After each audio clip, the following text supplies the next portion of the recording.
तो भारतीय बाजार रफ्तार के साथ कामकाज करते हुए और रेंज के अपर एंड के आसपास आ गए। कल हम रेंज के लोअर एंड पे बंद हुए, लेकिन एक अच्छी खरीदारी के बाद वापस 24,400 24,450 के रेंज में हम पहुंच गए और आज 24,400 के आसपास से ही प्रॉफिट टेकिंग वापस 24,300 350 के आसपास हम कामकाज कर रहे हैं।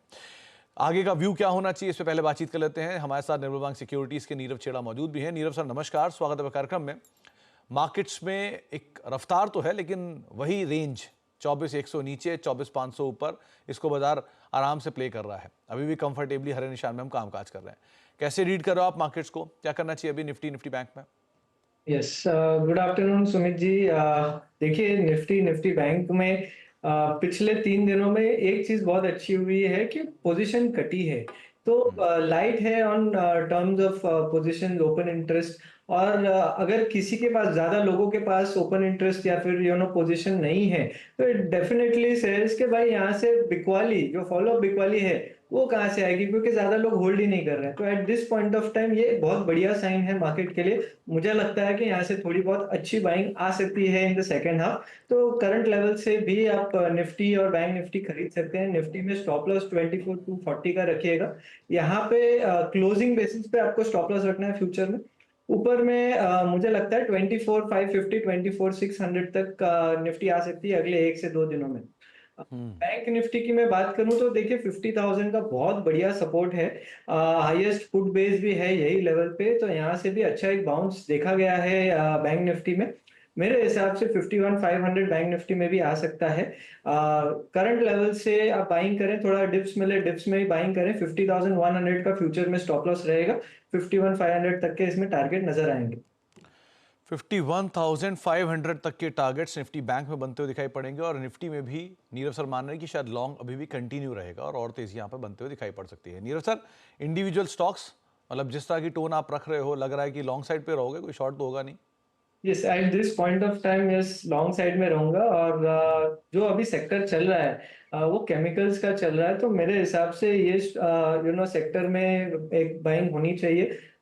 तिरुमलाई केमिकल बहुत बढ़िया पैटर्न है, सर्कुलर ब्रेकआउट है और लगातार stock higher top higher bottom formation बना रहा है। अच्छे लेवल को रीटेस्ट करके आया 310 जो उसका सपोर्ट है, तो करंट लेवल से आप बाइंग कर सकते हैं ये स्टॉक में।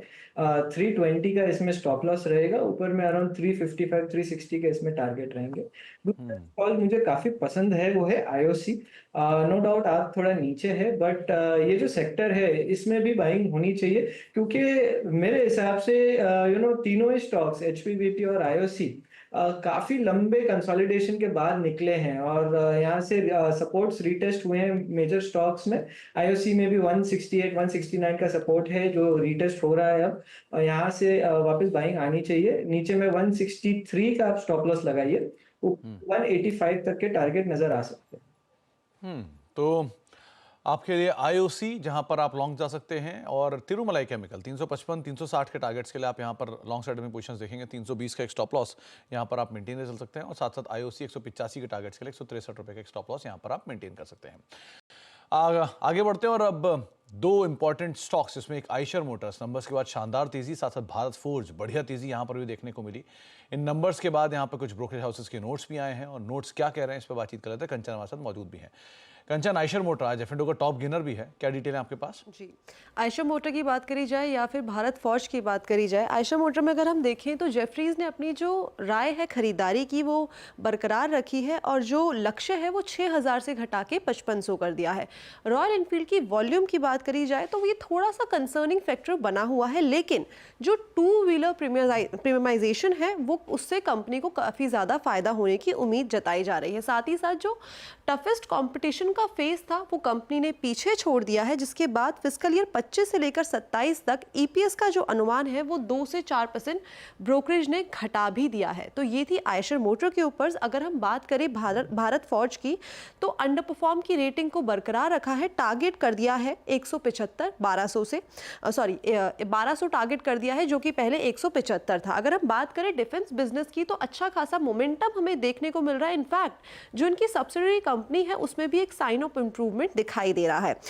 कंपनी ब्रोकरेज को कंपनी के जो इनिशिएटिव्स है स्ट्रक्चर उसमें वो काफ़ी ज़्यादा पसंद आ रहे हैं, लेकिन एक्सपोर्ट में जो थोड़ा सा उतार चढ़ाव बना हुआ है वो कहीं ना कहीं एक कंसर्निंग फैक्टर है।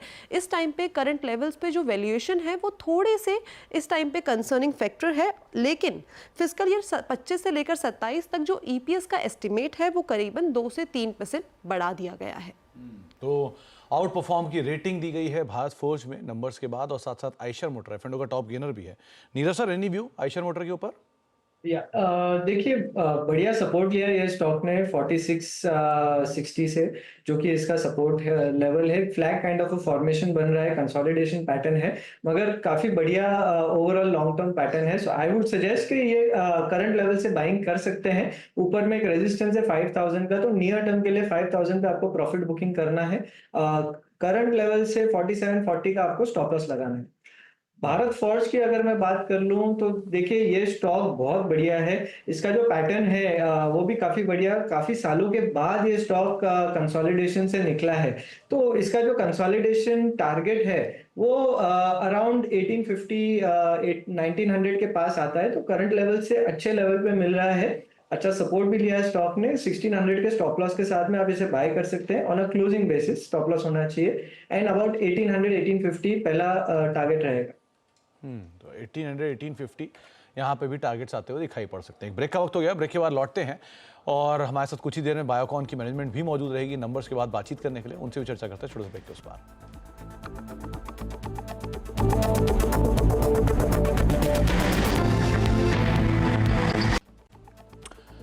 आप देख रहे हैं मीडिया मंत्र, और मार्केट्स तो लगातार एक रेंज के अंदर ही कामकाज कर रहे हैं, लेकिन अब बातचीत कर लेते हैं कुछ नंबर्स को लेकर भी, जहां पे पहली तिमाही में बायोकॉन के नतीजे थोड़े से मिले जुले रहे हैं, कमजोर रहे हैं। 1134 करोड़ की अन्य आय की बदौलत कंपनी को 660 करोड़ रुपए के आसपास का मुनाफा हुआ। हालांकि आय फ्लैट रही, EBITDA और मार्जिन दोनों में गिरावट देखने को मिली। बायोकॉन के नंबर्स पर बातचीत करने के लिए हमारे साथ बायोकॉन बायोलॉजिक्स के CMD श्रेयस तांबे सर मौजूद भी हैं। श्रेयस सर नमस्कार, स्वागत है कार्यक्रम में। पहले तो बायोलॉजिक्स स्पेस को लेकर किस तरह की परफॉर्मेंस क्वार्टर के अंदर देखने को मिली, और जेनरिक कारोबार को लेकर भी मैं आपका व्यू चाहूंगा कि वहां पर भी थोड़ा सा स्लगिश नंबर है। सो ओवरऑल क्या सिचुएशन है वहां? तो पहले तो जो जेनेरिक्स बिजनेस हमारा है, जिसके बारे में आज हमने अर्निंग्स कॉल में भी सवेरे बात करी थी, उसमें हमने कहा है कि उसमें प्राइसिंग की अभी भी प्रेशर है और थोड़े हेडविंड्स हमें दिखाई दे रहे हैं। तो वो क्वार्टर 2 में भी थोड़ा सा हेडविंड्स रहेगा, तो उसकी ग्रोथ थोड़ी सी म्यूटेड है। ये हमने सवेरे आज के अर्निंग्स कॉल में कहा था, तो वो डायरेक्शन ही रहेगा। लेकिन बायोसिमिलर्स का जो बिजनेस है वो पिछले साल के चलते काफी स्ट्रांग परफॉर्मेंस दिखा रहा है, और वो क्वार्टर 1 में आपने अभी देखा, जो मैंने एक्सप्लेन अभी आपको किया, और Q2 और Q3 में भी आपको ईयर ऑन ईयर में अच्छा परफॉर्मेंस दिखाई देने को मिलेगा। क्योंकि जैसे कि हमने ये एक्विजिशन कंप्लीट करा है, 1 साल अभी हमने कंप्लीट किया इमर्जिंग मार्केट्स में। अगले क्वार्टर में हम Q2 में जो है हम US का 1 साल कंप्लीट करेंगे। तो जब हम पूरा बिजनेस हमारे कंट्रोल में अभी ले रहे हैं, आपको ये सस्टेनेबल ग्रोथ दिखाई पड़ रही। तो श्रेयस सर, क्योंकि इस बार या हाल फिलहाल में मतलब आमतौर पर ऐसा देखने को मिलता नहीं है इतनी पुरानी हिस्ट्री में कि बायोकॉन के ऊपर इस तरह का डेट आता हुआ दिखाई पड़े। सो अभी आप डेट रीपेमेंट का प्लान कैसे कर रहे हो? क्या सिचुएशन मान के चले हम गोइंग फॉरवर्ड? बहुत ही इंपॉर्टेंट सवाल पूछा है आपने सुमित जी। इसके लिए पहले तो मैं ये बताना चाहूंगा कि बायोकॉन की काफी लंबी हिस्ट्री रही है, और अगर आप हमारी बैलेंस शीट को देखोगे तो हम कभी भी लेवरेज कंपनी नहीं रहे हैं।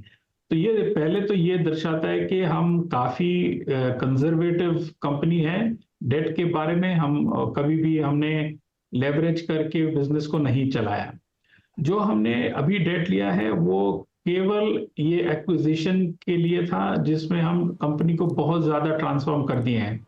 तो 1 साल में हमने कंपनी को एक B2B कंपनी से B2C कंपनी बना दिया है। तो हम आज 2 या 3 कंट्रीज में प्रेजेंट थे, 1 साल के बाद हमारा 120 कंट्रीज में प्रेजेंस हो गया है।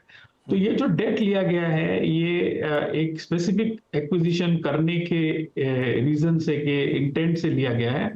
और जो हिस्टोरिकल ट्रेंड है, जहां पे हमारा लेवरेज बहुत ही कम रहा है, आपको आगे भी वैसे ही दिखाई देगा। ये हमारा एक सोच है, हमारी सोच तो ऐसी रही है। तो सर इसको उतारने के लिए क्या इसको चुकाने के लिए एनी फंड रेजिंग प्लान या फिर कोई और तरीका जिसके जरिए आप इस डेट को फर्दर रिड्यूस करने की सोच रहे हैं?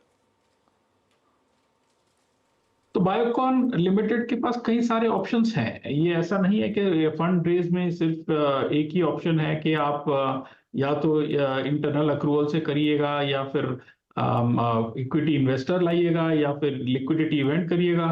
बहुत सारे ऑप्शंस बायोकॉन लिमिटेड के पास भी हैं आज के डेट में, और हम इनमें से एनी और ऑल जैसे कहते हैं, इनको हम डिप्लॉय करेंगे। लेकिन हम वेरी क्लियर हैं कि date reduction will be a top priority for the management. तो डेट रिडक्शन बड़ी प्रायोरिटी इनफैक्ट। बहुत बहुत शुक्रिया सर, समय का अभाव था वरना शेष सर आपसे और बात करते हैं, लेकिन बहुत बहुत शुक्रिया हमसे बातचीत करने के लिए, नंबर्स के ऊपर तमाम डिटेल के ऊपर भी है। एक ब्रेक का वक्त हो गया, ब्रेक के बाद लौटते हैं और कुछ और स्टॉक के ऊपर भी चर्चा करते हैं।